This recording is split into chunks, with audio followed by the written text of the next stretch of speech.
Some Hong Kong residents trafficked to Southeast Asia have returned home after paying ransoms. A joint research team from CUHK and international partners studying the scam groups revealed a compensation system where victims are charged for repatriation, board, lodging, and a share of payments to local warlords to secure their release. However, some victims paid ransoms but remained trapped, with some black zones forcing them to sign documents claiming voluntary stay even after receiving payment. More organized facilities release victims after payment, and may even offer holidays or bereavement leave for high-performing individuals to return home.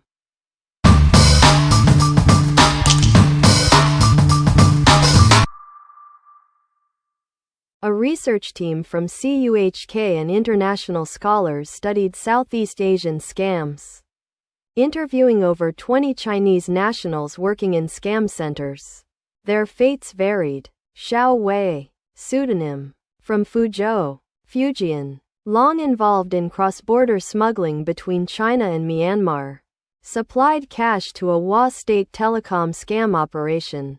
The scholars report Xiao Wei stating that international pressure on Myanmar and increased penalties for scammers pleased the center bosses, who retaliated by cutting wages and threatening victims, saying, "Either go back to China and face prison, or stay and work day and night for the boss." Xiao Wei noted some black centers paid only base salaries at the end of the month, making life increasingly difficult. Fearing arrest, he remained in Myanmar doing illegal work as of late 2024.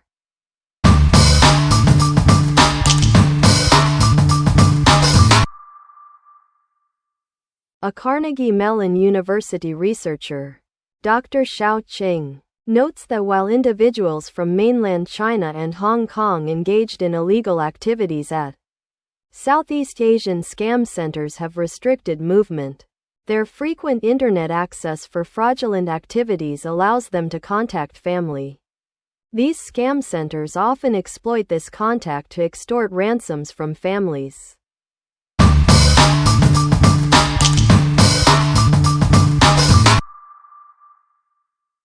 Hong Kong saw a slight increase in fraud cases last year, 44,480, up 11.7% from the previous year. But Police Commissioner Raymond Su noted this is a significant decrease from the over 40% increases seen in previous years.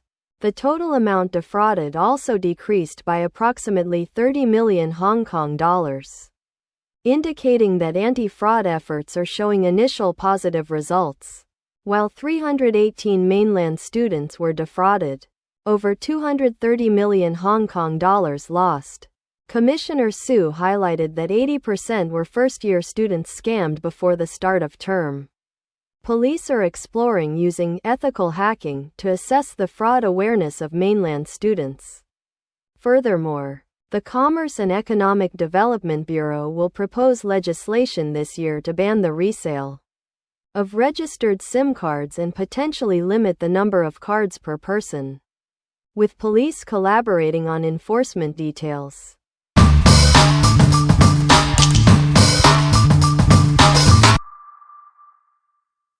In the nearly 1 year since the national security law took effect, police have arrested 316 individuals under both the national security law and the relevant ordinance, with approximately 60% charged.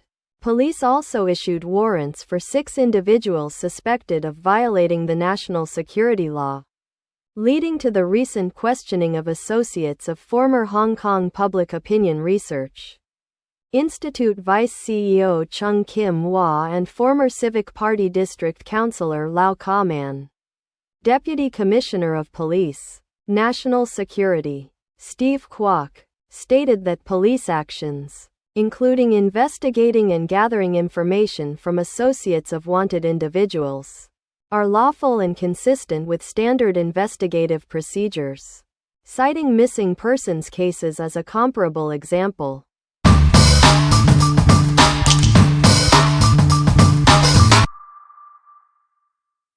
A double homicide and a suicide occurred in Yuen Long on the same night. Police are investigating the deaths of a 93-year-old man and his 69-year-old son. Discovered by a grandson who is believed to be the 19-year-old, later found dead after a fall from a height in Long Ping Estate. All three deceased shared the same surname. The case is being handled by the Yuen Long District Crime Squad.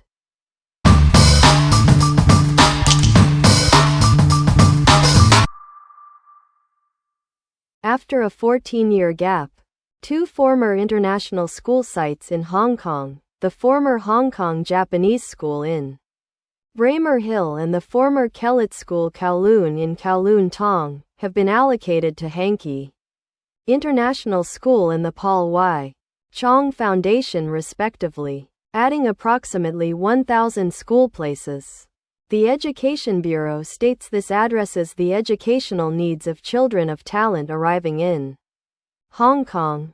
Despite post-pandemic student losses in the international school sector, legislator and chairman of the High Talent Pass Services Association, Shanghai Lung, believes this development will not lead to harmful competition for student enrollment.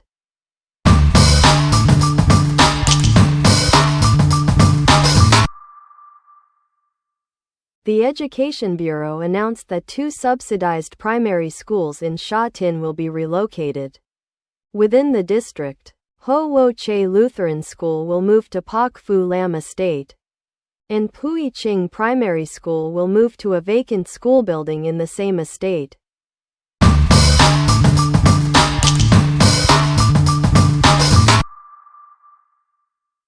After a 2.5-year hiatus, the tram company has applied for a fare increase. Adult fares, 12 and over, will rise by 30 Hong Kong cents to 3 Hong Kong dollars and 30 cents. Child fares, 3 to 11, by 10 Hong Kong cents to 1 Hong Kong dollar and 60 cents. And senior fares, 65 and over, by 20 Hong Kong cents to 1 Hong Kong dollar and 50 cents. While ridership remains below pre-pandemic levels, over 15% lower than 2018. This fare adjustment, impacting seniors most, 15.4%, adults, 10%, and children, approximately 6.7%, is necessary to fund crucial fleet modernization and expand non-fare revenue streams, ensuring the continued operation and development of the tram service. Monthly passes will remain unchanged.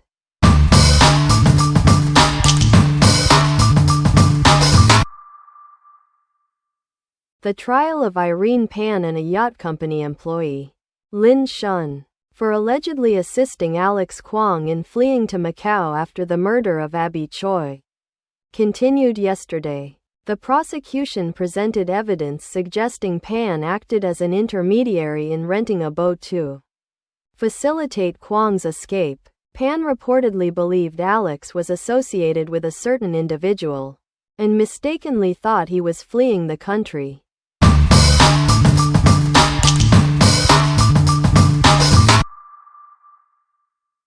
Wong Kwong Wing, founder of the Wong Pan law firm and known as the Village House King and Yuen Long District, Councillor Cheng Ching Ming, have been jointly charged by the Independent Commission Against Corruption, ICAC, with one count of conspiracy to defraud related to lot splitting over 14 years.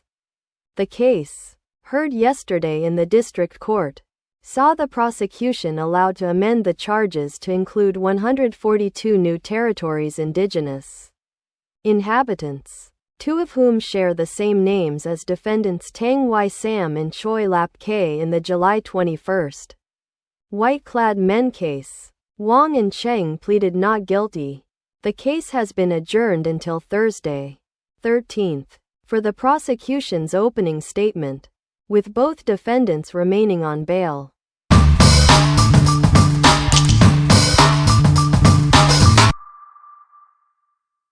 Eight defendants accused under the Anti-Terrorism Ordinance of planning 3 bombings during the initial COVID-19 outbreak in early 2020 faced their 50th day of trial in the High Court yesterday. The defense questioned police officers about alleged mistreatment of defendant Ng Tsc Loke, including accusations of verbal abuse, cockroach, and political pawn, and threats involving his girlfriend and co-defendant Chung Pui-Ki to coerce cooperation. The officers denied all allegations.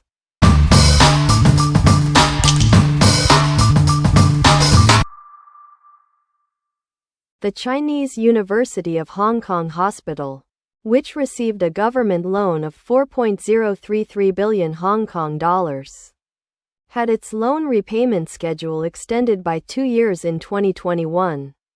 With the initial 2-year extension expiring next month, the Secretary for Health has submitted a proposal to the Legislative Council requesting a further extension until March 19, 2028. While the hospital's projected profitability has been revised from 2024-25 to 2026-27, the projected surplus of 183 million Hong Kong dollars in 2028 will still fall short of the 629 million Hong Kong dollars repayment due that year, indicating continued financial challenges. Legislator Junius Ho from the pro-establishment camp acknowledges the need for continued financial oversight and monitoring of the hospital's performance to ensure a sustained improvement in its financial trajectory.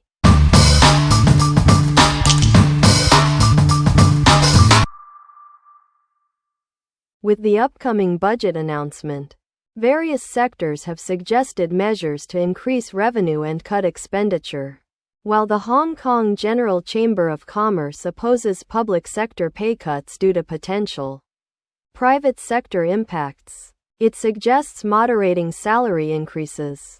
The ACCA Hong Kong chapter proposes a U.S.-style government efficiency department to reduce unnecessary spending.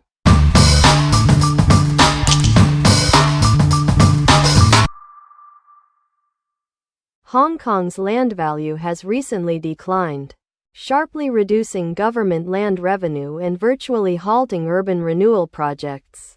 The chairman of the Land Policy Group of the Chartered Surveyors, Liu Zhenjiang, estimates government land sales revenue will reach only about 10 billion Hong Kong dollars in 2024-25.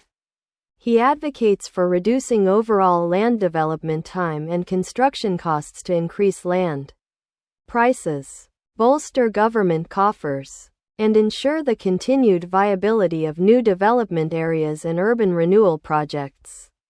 The society suggests that government stipulations requiring developers to build infrastructure, e.g., underground parking, suppress land prices. They propose that government-led land development would increase developer interest in bids, ultimately increasing land sale revenue.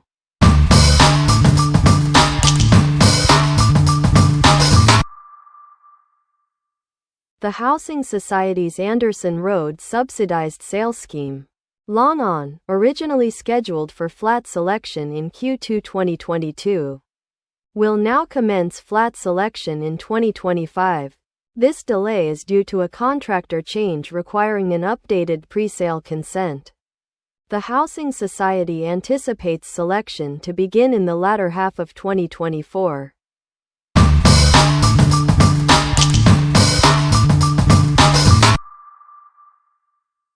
Meta, Instagram's parent company, announced the launch of Instagram accounts for teenagers in the Asia-Pacific region, including Hong Kong. New accounts will automatically enable safety features, including usage limits and parental controls, impacting millions of young users. Industry experts lauded Meta's move as a responsible step to mitigate the risks of social media addiction among teens.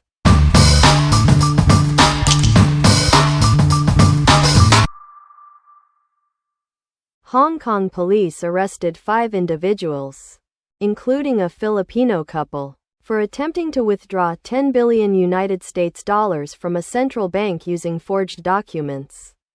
Bank staff, suspecting fraud, refused the withdrawal and contacted authorities. The suspects, who claimed to be lawyers, businessmen, and directors, are being investigated for forgery.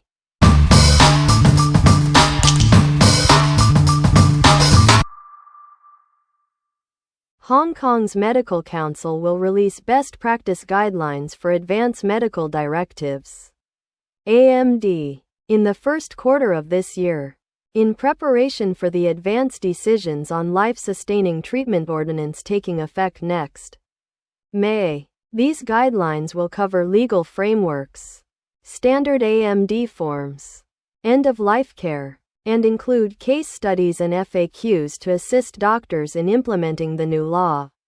While intended to aid doctors, the guidelines will not replace professional judgment, according to Dr. Zayman Hua, convener of the Medical Council's AMD task force.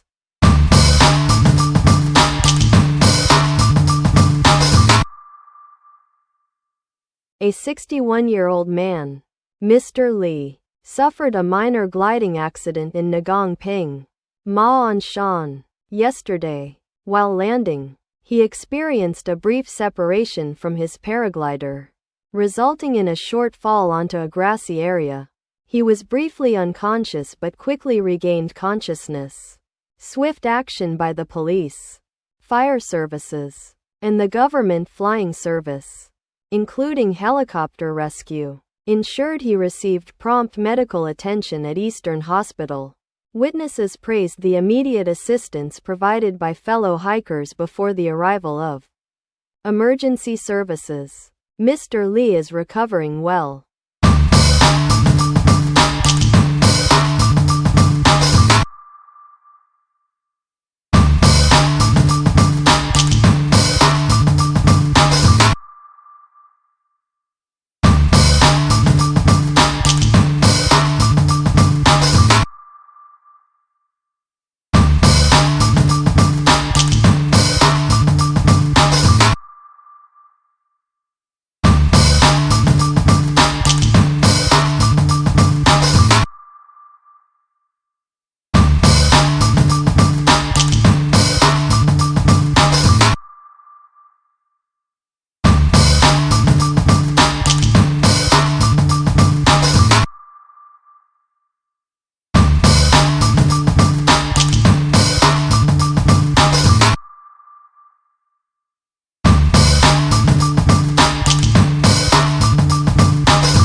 Three oncologists at Queen Mary Hospital experienced gastrointestinal symptoms last week, with one young, previously healthy doctor tragically passing away 3 days after falling ill, while investigations by the Center for Health Protection revealed one doctor tested positive for Shiga toxin-producing E. coli. The source remains under investigation. Although no common food source or restaurant has been identified, all three doctors frequented the 6th-floor staff room. Experts are exploring both food contamination and environmental cross-contamination as potential causes. Professor Yuan Kwok Young of HKU noted the rarity of this bacterium causing death in healthy adults, highlighting the unusual nature of this case.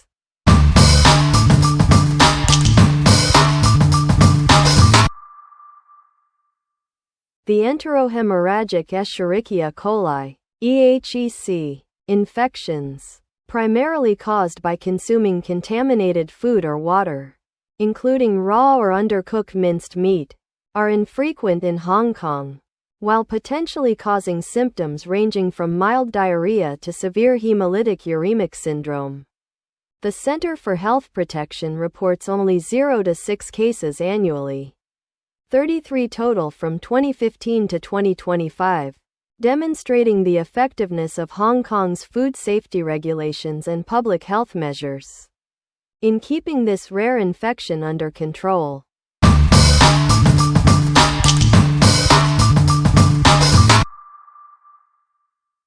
Xia Baolong, director of the Hong Kong and Macau Affairs Office, recently visited Hong Kong and met with several Hong Kong government officials in Shenzhen for nearly 4 hours, emphasizing the need to accelerate reforms. Acting Chief Executive John Lee reported that Xia gave clear instructions on how Hong Kong can better integrate with national development, particularly in the economic and financial spheres.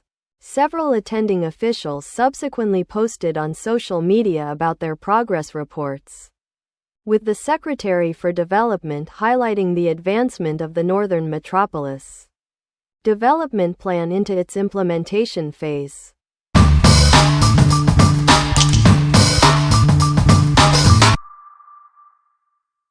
Following a research trip with Hong Kong and Macau Affairs Office Director Xia Baolong, Guangdong Governor Wang Weizong visited several research institutions and companies in Shenzhen. He emphasized bolstering emerging and future industries such as robotics, AI, autonomous driving, low-altitude economy, biomanufacturing, and quantum technology to create new industrial pillars. The Guangdong provincial government website quotes Wang mentioning "accelerate" 11 times, highlighting efforts to build a more internationally competitive modern industrial system and specifically mentioning accelerating the construction of a high-level talent pool in the Guangdong, Hong Kong, Macau Greater Bay Area.